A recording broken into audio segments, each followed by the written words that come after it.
Feeling trapped by all the stuff? Can't keep up? No time to think or plan? Has the rush and gush of modern life got you trapped? Slow is the new fast. Slow is the new fast. Slow is the new fast. Set your coordinates. It's Mach 0, making time for life, one thing at a time, with your host, the VIP coach, John Davidson. This is John Davidson, the VIP coach, the Mach 0 show, making time for life, one thing at a time. Folks, it's great to have you here listening to the show. This is a shout out to all the entrepreneurs and leaders, executives, managers that are ready to level it up. They depend on the VIP coach. They love our podcast to get fresh outlooks on things, new perspectives, new tools to be able to go to the next level. They face today's challenges. They face a lot of complexity in their world. Things have gotten very, very complicated. They need help making great decisions. They need to be able to get perspective and looking at things from all sides to get great intel and be able to foster a vision, a way forward, a creative orientation in their life because they don't want to settle. You're here because you've raised your standards. You don't want to settle for just the life that's here. You have very high standards. You want to get the most out of life that you possibly can. You've chosen to live by a life plan. And that's why you're listening to the Mach 0 podcast, is that it's all about two big reference points. You want to consistently be more present to the life that you're living, and you want to stay true to taking action toward the life that you choose to create. You choose a life and you live a life. And entrepreneurship, or being an entrepreneur, means that you are an economic adult. You take 100% responsibility for your own security, and you only expect opportunity by creating value for someone else. And if you're working inside of a company, you can do that for a boss. You can do that for the company you work for. Or if you're a salesperson, you can do that for the customer, create great value for the customer. The game is about being more essential to the marketplace. You have to understand the marketplace, and by virtue of that, you have to be essential. But you know, if you're driving a world-class organization today, you have to look at some very important bottom lines. That's right. Ask yourself, how do we really know we're successful as a company? Now, if I asked you that about your life, I know what you would tell me. I know what you would tell me. You'd say, JD, I'm not just going to make a whole bunch of money and be emotionally miserable, be mentally miserable, spiritually miserable. You can't be bankrupt in all the other areas of your life and have your financial thing going well. You and I both know that it's about winning in all areas. You are parallel creating mentally, physically, emotionally, spiritually, in addition to your financial well-being. And probably what you're after is finding a way to have all of those operate at the maximum output, the maximum level. Because I know if you're getting a really high margin mentally, it means you're spending your time on things that you're, one, really, really great at, and two, you love doing. And so if your mental happiness is good, if your focus is good, and your mental ability, your ability to control your attention is good, it means you're free of distractions. It means that the content that you are focusing on key priorities that really do matter to you, and you're taking aim within your gifts. It's all about spending your time on that stuff, isn't it? The more that you do that, the more energy you get from what you're doing. The more you feel on top, the more that you are feeling a state of focus, a state of mind that you can cultivate where you have the ability to control what you have, control your stuff. I think this gets down to the most important piece of your mental ability, which is to make really good decisions. You know, that you have access to the ability to be present to what you're doing. You have the ability to discern what's important to you right now because you have a place to go. And you're able to self-allocate. You know what your strengths are. You know what your limitations are. And that when you look at decisions you have to make, you have to allocate yourself in the most successful way toward the aims that you seek to create. It's about taking aim within your gifts. Emotionally, well, you've got to be able to dispose of or manage negative emotions. We are human beings. We are emotional beings. Motion, it's how we do things. Motion. We get emotionally aroused, and there's all different faces of emotions, and we have them all. But if we don't learn how to be emotionally intelligent, how to be able to manage or be able to meet the emotional states that we encounter in our lives, we don't have the emotional being that we can absolutely produce. We don't have that level that we can operate at. And so we need to have an emotional well-being to be able to have the full package, to have the full horsepower and energy. So how are you doing on that? Grade yourself. What is your emotional life like? Are you giving love? Are you receiving love? Are you armoring your heart and defending your heart? Or are you exercising compassion and understanding and conserving legitimacy for others, including yourself? What about your spiritual life? Do you have an overall sense of connection to something big, a larger context that has heart and meaning for you? Do you sense a larger context or purpose that sort of canvases your entire lifespan?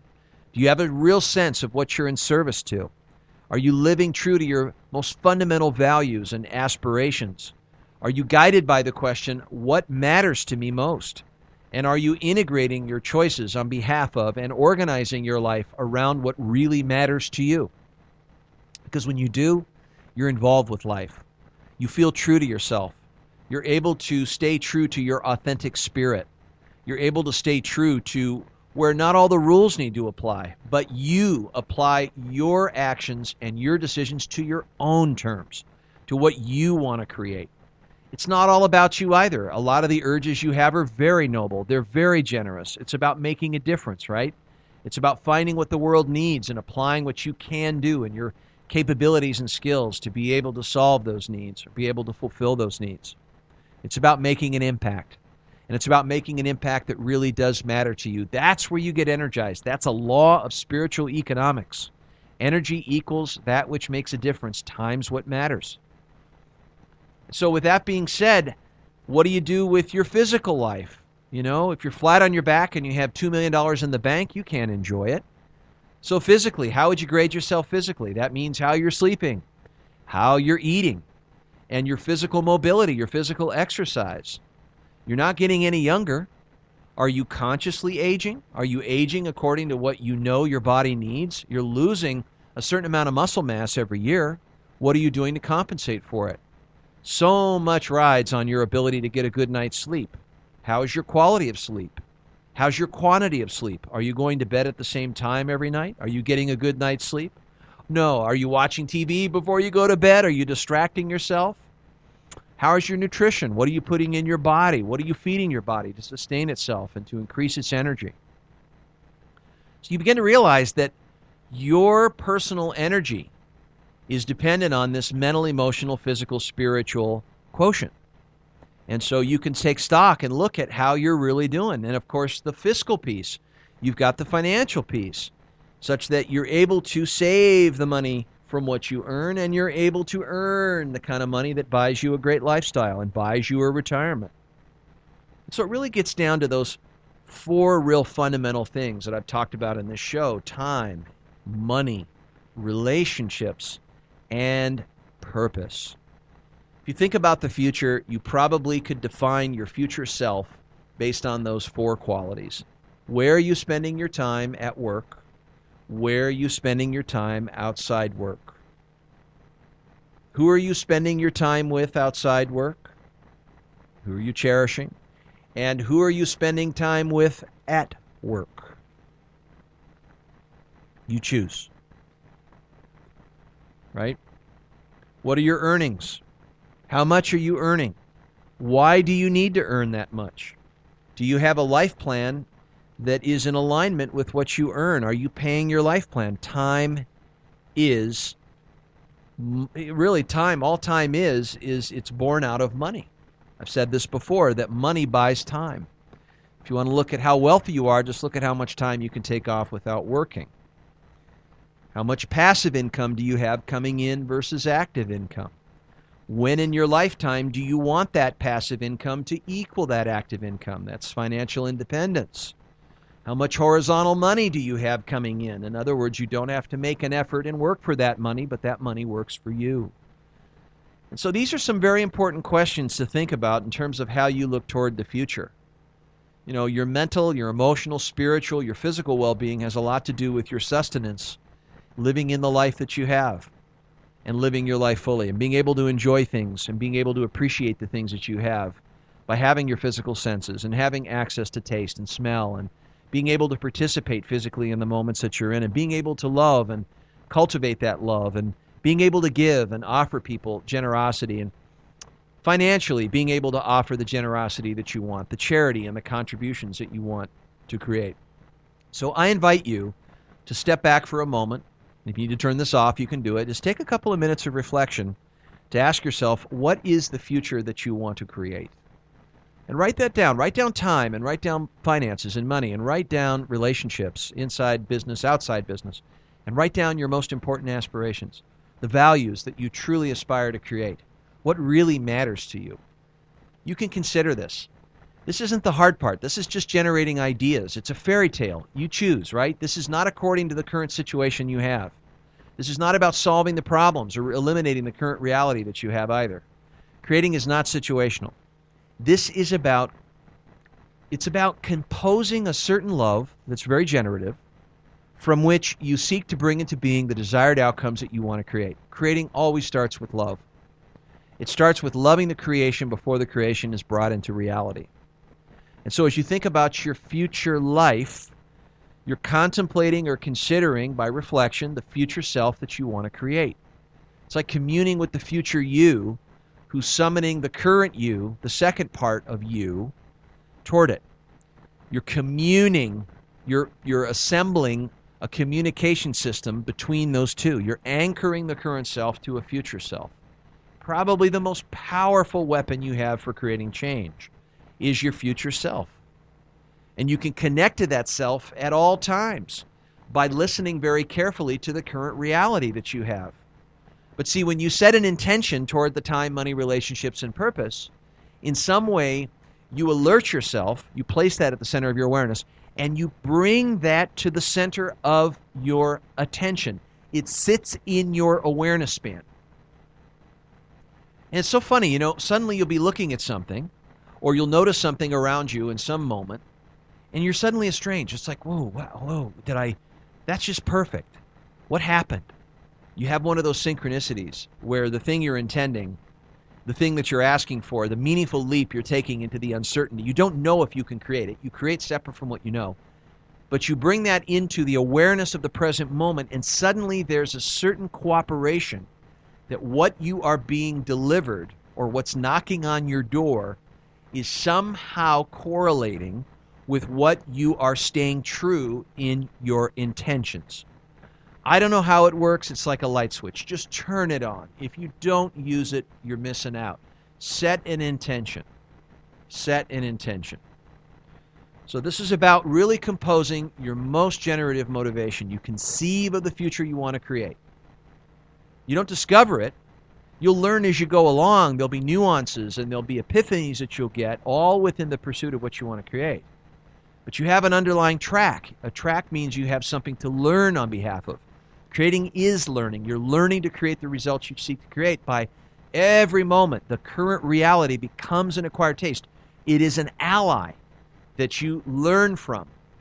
So you have to take your identity out of it. Now, some people will say, boy, you know, it just sounds so simple. Can it really be that simple? And I say, you know, it's often so simple. It's hard. Creating all these bottom lines is just simply a choice that you make. But then you have to take action. Because creating is not imagining something. That's the easy part, is making it all up to be what you want it to be. But then you have to start with where you are. And this requires you to be so honest with yourself about what's really going on. Because if you look at the current state, there's certain things that are at play that are holding you back and that are driving you toward what you want to create. You got good stuff and you got bad stuff. You came with the full package. A lot of the things that hold you back have to do with things that are in your head, like fears, beliefs, assumptions, concepts. You have mental content that you've acquired from the past, memory, that has gone live in your head In terms of models, you have constructs and models that if you don't pay attention or become conscious to it, you'll start editing life as it comes at you. You'll start perceiving and interpreting and expecting out of those memory banks, those concepts. And when you live inside of a concept, for example, a fear, or you live inside of a belief or a worldview, there's a certain tendency that that has toward a movement. And the concern is that when you look at it as an entire structure, that a lot of those mental constructs, they give rise to movement. They put the path in a way against what you want, not toward what you want. It's like misalignment. So to align well with what you want, it's not about positive thinking. That's not the thing. Positive thinking is positive lying. It's about taking a snapshot of where you actually are in these accounts, looking accurately at your current state in your emotional account, looking accurately at the current state of your mental account. I mean, can you imagine someone trying to imagine they had a lot more energy than they do is completely pretending and out of touch with the fact that they don't have the energy that they need? How are they going to make good strategic decisions if they don't recognize objectively what's going on? How do I know how to improve my health if I don't know the way I'm eating? How do I know which path to take in getting my sleep better if I don't take stock of how I'm sleeping? How do I know how to lose weight if I don't look at the current weight I have? How do I know how to improve my relationship with my spouse if I don't take stock of what I'm doing to keep the relationship from going in the direction I want? Looking at my communication, or looking at my conflict resolution style, or looking at specific skills that I'm either doing well or not well. Just like learning any new language or learning how to play piano, you have to look at the current state in order for you to improve, in order for you to learn how to move toward the desired state that you want to create. So I often use this example. It's like learning how to sailboard. Is that in the process of learning all the mental capacities and the new skills that I'm acquiring, I've got to go through some pretty big letdowns. I'm going to fall off the board. I'm going to knock my teeth out sometimes. I'm going to get bruised up. It may not feel good, but my focus isn't on how it all makes me feel. It's focusing on what I want to create. Maybe one of the best examples that I've given for this is creating a child or creating a baby. The focus is on the baby, not you. The focus is on the creation, like an artist, the canvas if you're a painter, not the artist. In fact, the more that we're focused on our own self, our self-improvement, the more we're focused on what's wrong with us, and cleaning up our baggage, and trying to remove our quirks, and trying to improve upon ourselves, all we're really doing is trying to fix our own problems, but most of the time we still may not create what we want. That's not a prerequisite for creating what we want. Creating is a process that we learn to master. Creating and self-improvement are two very different thrusts. So creating is bringing creations we desire into the world. It's not about fixing ourselves. Fixing ourselves is just fixing ourselves. That's problem solving. That's eliminating the things that we don't want in ourselves or the negative parts that we don't want. Just because we have them doesn't mean that we're disqualified to create what we want. It isn't about also our own worth. It's not about building up a sense of worth in ourselves to deserve things that we want. Human potential leads us to believe that that's often the case. But that's just great marketing hype. That's not really what creators think about when you talk shop with creators. They don't bring things into being by focusing on themselves or improving their relationships with themselves or loving themselves better or heightening their confidence or all that stuff. Look, you can do all that. That's good if you want to go that direction, but maybe make it a hobby. It's not going to position you to create better what you want. In fact, people that work on themselves are more often lousy creators than more effective creators at bringing into being what they really want to bring. Great leaders focus on organizations and cultivate underlying structures that give rise to the kind of changes that are really able to have lasting accomplishments in organizations. They adopt a certain structural thinking or a systems thinking to see the whole picture rather than just seeing reduced parts. They don't think situationally, they think structurally. And the underlying structure, called structural tension, is the predominant structure that drives the creative process. It is the structure of the creative process, which is the difference between the desired state that you want and the current state that you currently have. And the difference between those two is what gives rise to your leadership and your cause. You have to constantly refine clarity of where you are and how you got there, and constantly refine and stay true to your desires and what really does matter to you. And the discrepancy, the difference, like logs between the space and the fire, the space between the logs makes the flame burn higher, is what gives rise to the energy. The more honesty you have about where you are and the more love you have for what you're wanting to create are the two biggest reference points of energy. So right now, write down mental, emotional, spiritual, financial, physical. And on the left-hand side, write down what you have now. The good, the bad, and the ugly. What's really going on? What's the current picture? And then on the right-hand side, write down what you really want then. What are the desired qualities? What are the real desired conditions that if you had them, you'd really take them? Don't shortchange yourself. Really write this down according to what you really, really want. Write down your fantasies. Write down your dreams. Be true to your heart. Ask yourself what it really desires. What do you really, really want? What do you see? How does it look in the future in terms of how you're spending your time, who you're spending it with, the money that you're earning and saving, and what for, and your fundamental values that you have integrated into your life. Remember, a vision is a lovely image that manifests the senses. All right, I'm going to take a break. I'm going to go to commercial right now. I'll be right back. Start writing.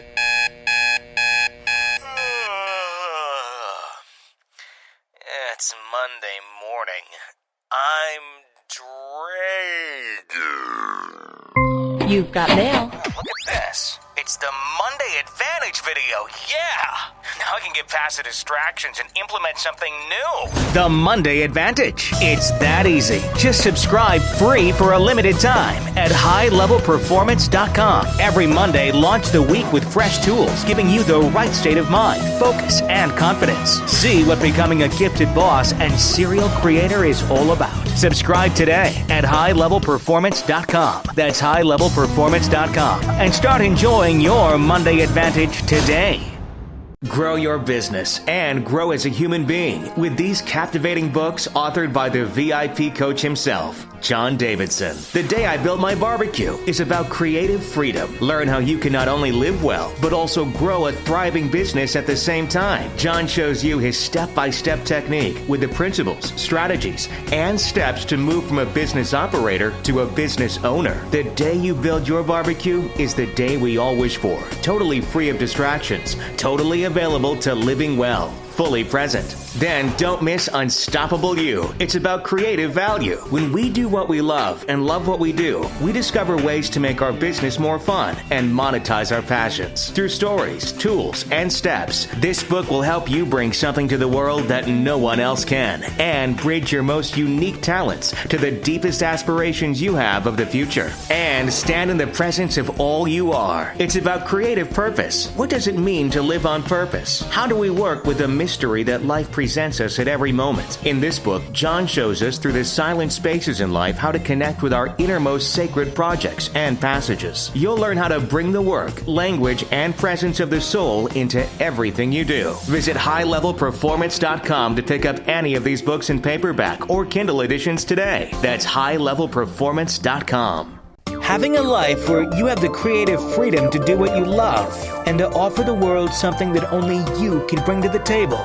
That is the world of high-level performance with John Davidson. That is the world of radical creativity. That is the world that you can be a part of when you realize all that is holding you back is you. Begin the journey through one-on-one coaching that gives you the finesse for business and lifetime achievement, and find your place on the roadmap to high-level performance today. Visit highlevelperformance.com. From go time to slow time. Slow is the new fast. Mach 0, making time for life, one thing at a time. With VIP coach John Davidson.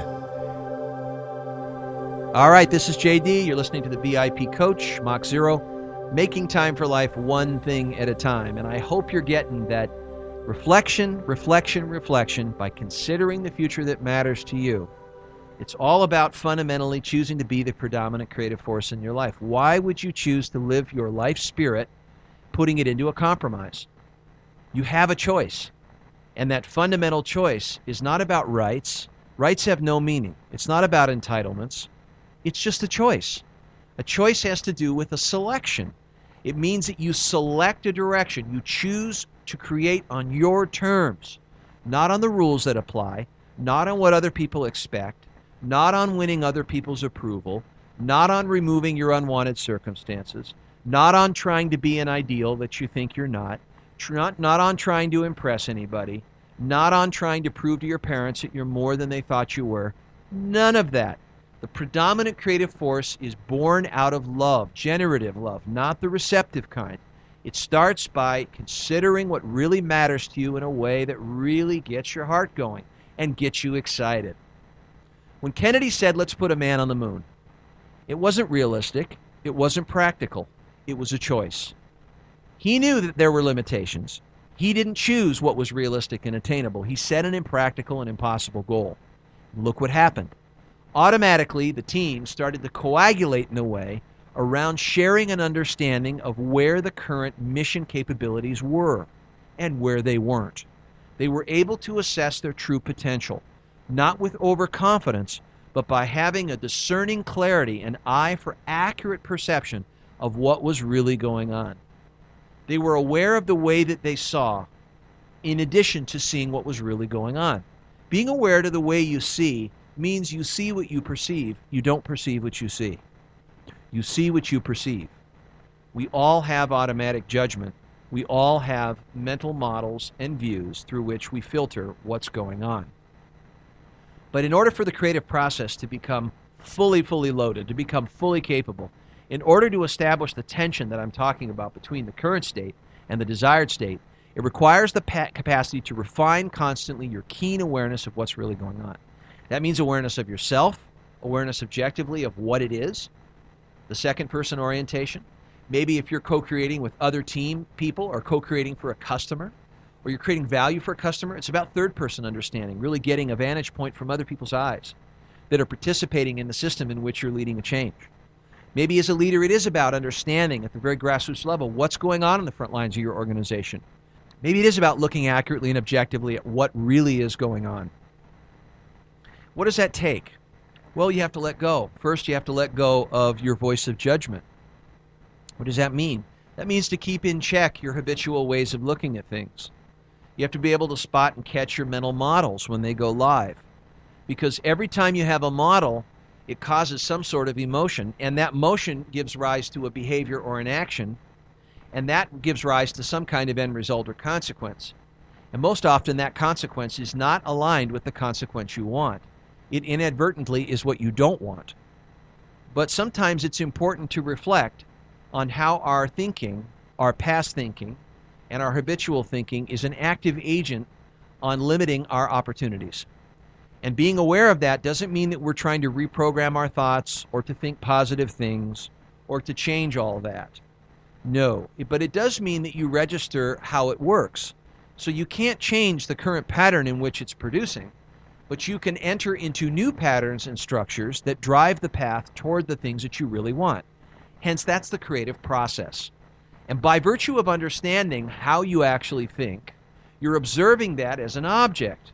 You're actually seeing separate what your content is of your mind. You're not actually acting from it, aggressing on it, or doing anything with it. You're standing next to it from a different place in the room. You're looking at it from a different vantage point. You're objective about it. You're separate from your emotions. They aren't you. You're separate from your thoughts. They aren't you. You are not ruled by those things unless you want to be, unless you want to jump into them and make them your standard of reference. I don't recommend it. So that means how you feel, whether you're inspired, whether you're on a good day, whether you're a bad day. That isn't a prerequisite for your creative process. Being creative isn't a prerequisite for your creative process. You can have days where you're incredibly creative, generating all sorts of ideas, coming up with workarounds, but still not create. And you can have days when you truly create, but you're not creative at all. Creating is bringing the results that you aspire to into being. As I say that, you're probably saying, JD, but that's about discipline. It is about discipline. But discipline is the booby prize. It's about managing your choices. Because you choose goals that you seek to create, and that is a choice. Choosing a goal is like music. You either create it or you don't create it. You desire it or not desire it. If you desire it, you have the choice to decide on getting it or decide on not getting it. It's up to you. You can make those decisions by desiring and deciding, not desiring and not deciding, but it's up to you. I recommend that you create what you truly desire, because if you sit on the things that you desire and you don't create them, it leads to depression. And you live a life of regrets. Living a life of aspirations gives you a chance at being involved in your life at a very fundamental level. I think that's the thing that we're all really thirsty for. It's not about being happy. It's about sensing a level of participation in the creation of our life. By putting our life according to the subject matter of our life, we put that as the creative process itself. that our lives are the subject matter of the creative process. Our money is the subject matter of the creative process. Our mental well-being is the subject matter of our creative process. Our organizations are the subject matter of our creative process. We can orient ourselves to our lives as artists. And through that positioning of the artist, we learn how to bring into being the creations that we do. At first, we won't have a real clear vision of what we want. It's clear enough to get started. As we go along and the creations begin to come through, they become solid, we get more motivated. The creations take on a life of their own. If you've ever written a book or you've written a song or you've created a food or creating a meal, anytime you're creating, once the creation comes to a certain stage of itself, you begin to relate with it differently. You begin to see different levels of momentum. And as you create lasting accomplishments, you notice that as you bring the creation into life, you live with it, you accept it into your life, but it's a platform for furthering your creative process into more momentum. So once you start writing a book, it becomes a platform with all those new assimilations of skills and capacities for writing another book. Once you write a song, you're inclined to write another song. Once you cook a meal, you're inclined to bring that forth and help yourself bring another meal into the reality and go to the next level. So creating is not solving a problem, it's continuing to further the learning process into more and more of your creating. And it's a terrific way to master skills. It's a wonderful way for you to assimilate and acquire new capabilities and assimilate new abilities that you never knew you had. The whole idea of strength focusing is a very interesting one. That on the one hand, taking aim within our strengths is a nice idea because it maintains continuity into what we're used to and what we know we can do well. It creates a verification system for putting ourselves at less risk for doing things that we already are inclined to be good at and things that we enjoy. But if we only limit our aspirations to what we are strong in, we're missing all these other aspects of, well, having nuances and discovering new things. I mean, there's a lot of things I never knew I was good at because I tried them. And just because I think I'm good at certain things and I have a lot of esteem for myself around it, that shouldn't shun me or restrict me from trying new things. So trying new things has to do with focusing on creations you want to create and being honest about your current level of familiarity or skill that you actually have. I mean, there's a lot of skills that I've been motivated by virtue of the creations I want to create. Well, one of those is learning how to play the piano. There was no way for me to delegate my current level of not being good at the piano. I can't get rid of my limitations on the piano, but I need to know where my limitations are. I don't need to see a shrink to learn how to play the piano. It's not a psychological matter at all, although I need to be participating in where my current skill levels actually are. I need to be an observer. And by doing that, I'm able to set a next step or a next learning stage into what I'm going to be changing from where I am toward the outcome I want to create. Eventually, I'm able to use my capacities that I've assimilated to create more and more of the pieces that I want to create, to play at the level I want to create, to delight people with the piano playing that I'm doing. Am I focusing on my self-esteem? No. Am I focusing on what's wrong with me? No. Am I focusing on the current stage that I'm in the creative process? Yes. Do I go through foolish stages at the beginning of learning something new? Yes. Did I take my identity out of the process? Absolutely, because whether I succeeded or failed never defined me or spelled who I was. That's just not strong, tough thinking. That's just the truth. That whether you have good days, good results, bad results, those are just good or bad results. All there is to learn of it. But you separate your identity from the process. I think this is the hardest thing for most creators. At least in business, I know it is, because we love to make our egos stay intact. Our egos want to stay true to what we know, what we're good at, what we can be affirmed in. We look for ways to feel special. We look for ways to be admired. We look for ways to get attention, rather than shift our focus and orientation to creating creations that we really want to create. It's a whole different space.